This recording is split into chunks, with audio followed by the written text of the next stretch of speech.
Insecure overachiever is a term that's used for people that are exceptionally bright and hardworking, but whose primary driver is not the love of the work itself, but rather a deep-seated fear of failure. Their drive comes less from confidence or passion, and more from a nagging sense that they're not quite good enough, that they might be found out, and this overlaps with the concept of imposter syndrome, or that their worth is entirely tied to their output and status. If you are on this side of the internet, then you can probably relate to this in some aspect. The problem is that the insecure overachiever will never find peace. That is, until he recognizes that it is not his achievements that give him value. Then it's easy to become a slave to a way of living that is constantly reminding you that you aren't enough. If you've never taken a moment to recognize and commemorate your achievements and all the improvements you've been making, no matter how much you improve, grow and achieve better things, it will always feel like it's not enough. Like you aren't yet worthy to relax for a bit and simply enjoy where you're at right now. It becomes like a rat wheel.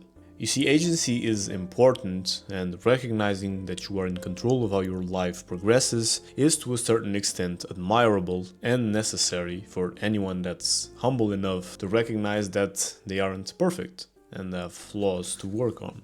However, for all the responsibility that we may possess, there are still a million factors outside of our control, and these have an effect on our lives.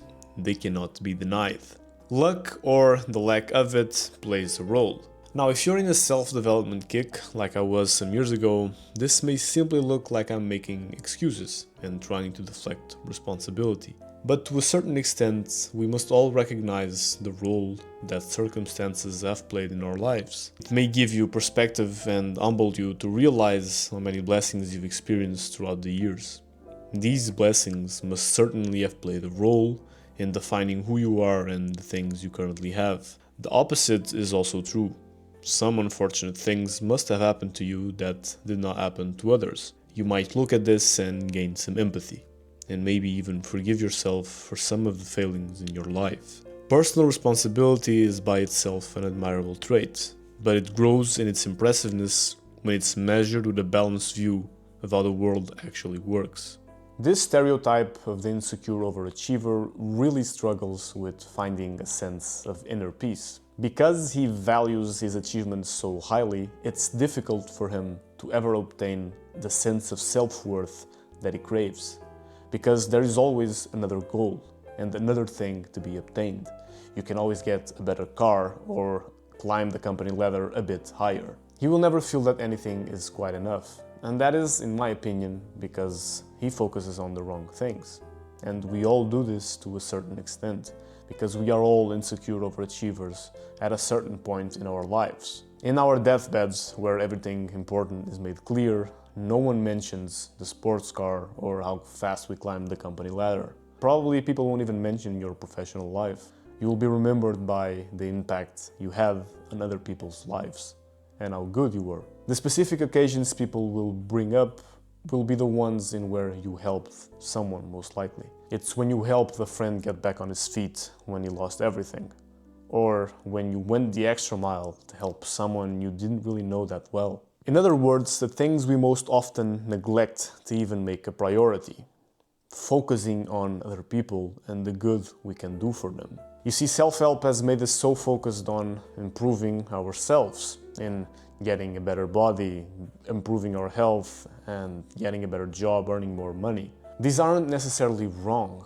I think that we just made them a really high priority, when there are better things to focus on. And ancient wisdom has been pushing us towards this for a long time. When we shift the focus of interest only to ourselves, it becomes very easy to become unbalanced and lack meaning in what we do.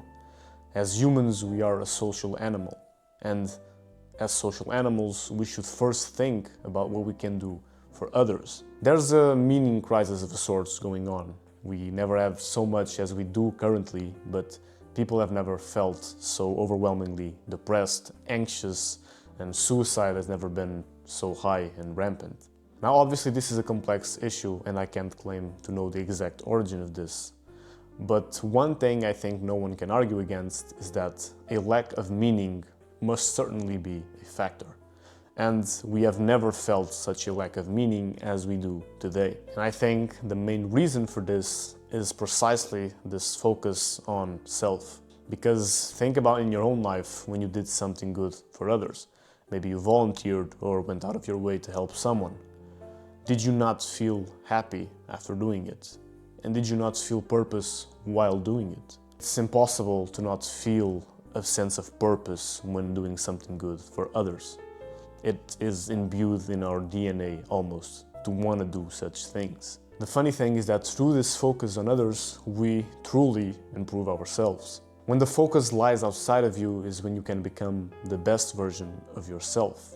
We've largely discarded this concept of charity, and we act as if it will appear as a bonus to our ambitions.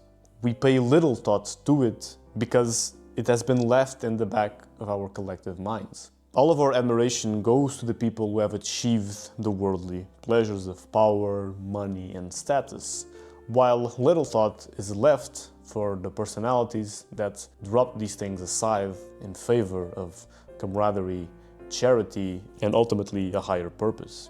We say to ourselves that it is unrealistic to place these values of charity and caring for others so highly. We must make a living and feed ourselves first. Only then are we privileged enough to think about others. But good doesn't really care about circumstances.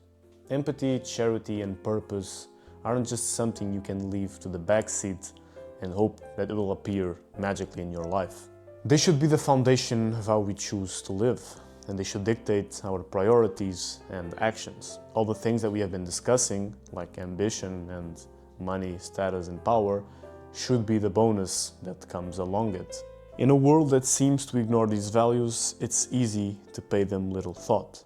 But it's also easy to live an unhappy life in such a world. We have never had so much, life has never been so prosperous, and yet we have never felt so empty. Doing good unto others and shifting the focus to what you can do for your community and the people around you is the antidote for the insecure overachiever's dilemma. It is the only way he will ever feel the sense of worth he so desperately craves.